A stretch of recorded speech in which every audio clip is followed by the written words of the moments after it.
So it's 2 p.m. on Sunday. I just got done watching the Browns get pummeled by the Chicago Bears. Multiple news outlets are now identifying the mass shooter at Brown University yesterday as 24-year-old Benjamin Ericson from Wisconsin. He's a white guy. Apparently, they haven't been able to identify any direct ties between him and the school yet, but he drove all the way from Wisconsin to Providence, Rhode Island to do this. He drove that distance. He checked into a hotel, drove to the school, did this, and went back to his hotel. Police arrested him at his hotel. 24-year-old white guy from Wisconsin. I saw a tweet from someone that said that police are investigating what is potentially a lengthy mental health or mental illness history for this individual. And it reminded me all the way back to the very beginning of Donald Trump's first term after he was inaugurated on January 20th, 2017. The very first thing that he signed,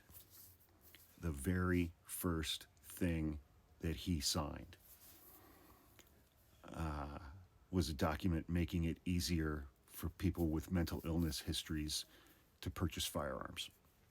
That was the very first thing that he did as President of the United States during his first term. And, you know, I mean, it's like I don't really have anything profound to say.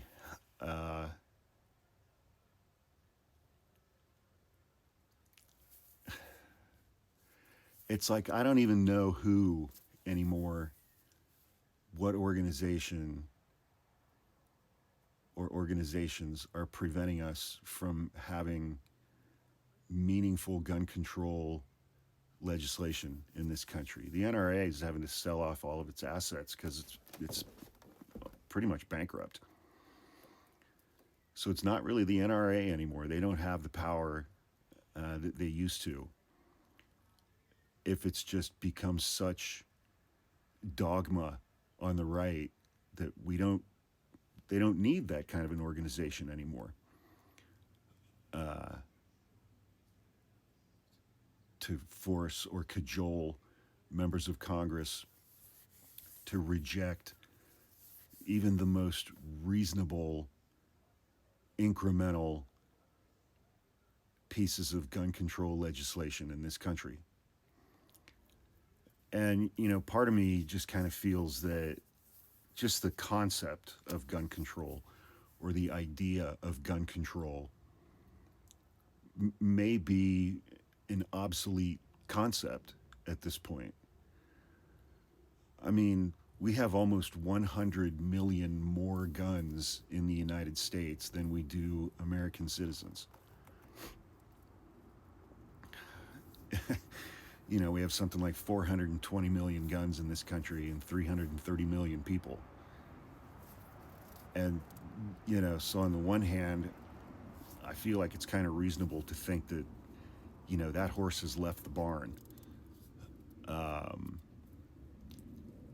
You know, I'm sure further details are going to come out about this young man.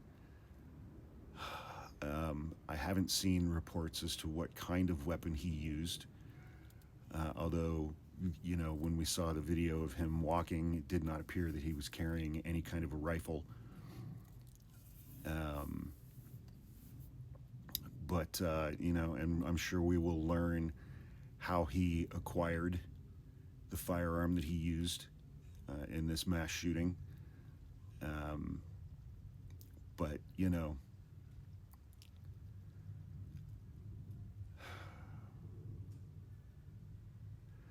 it's a wild thing to live in a country where we are the only country where this happens with the same level of regularity that it happens in the United States.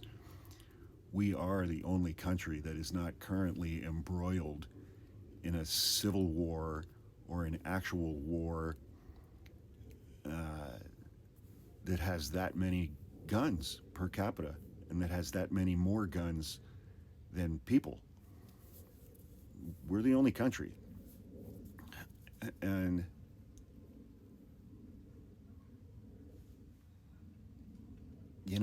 half of the country, or a sizable minority of the country, just doesn't give a shit about this kind of stuff.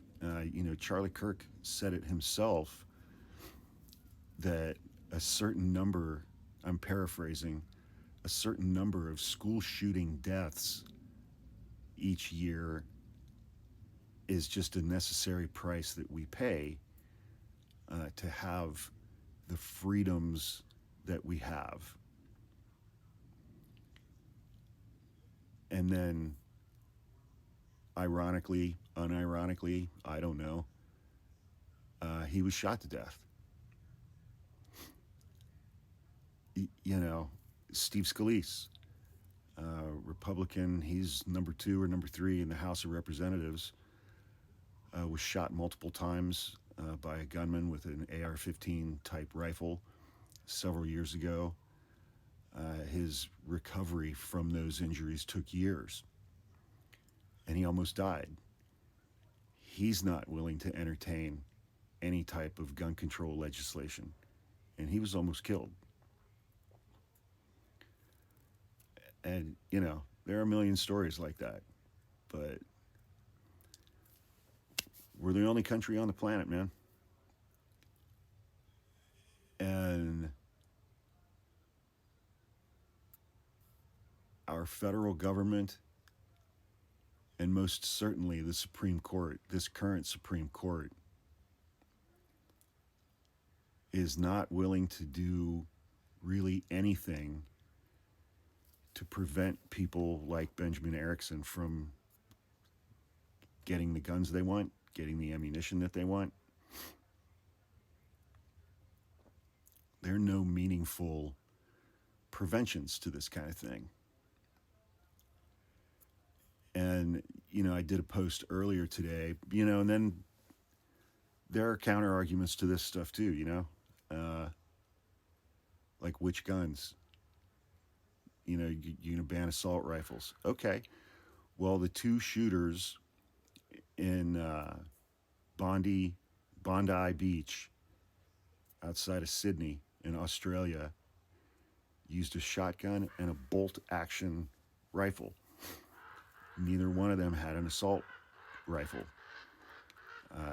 It was a father and son, the 2 shooters. And I saw an Australian report that the father had been a licensed firearm owner. He had an Australian license to own a firearm for more than a decade.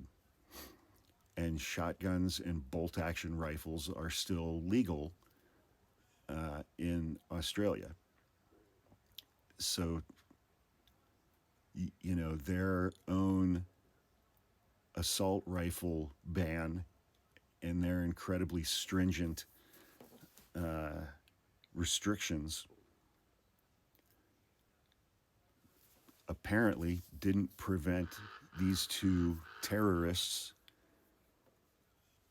from getting the guns and the ammunition that they used to target a Jewish celebration of the first night of Hanukkah on a beach.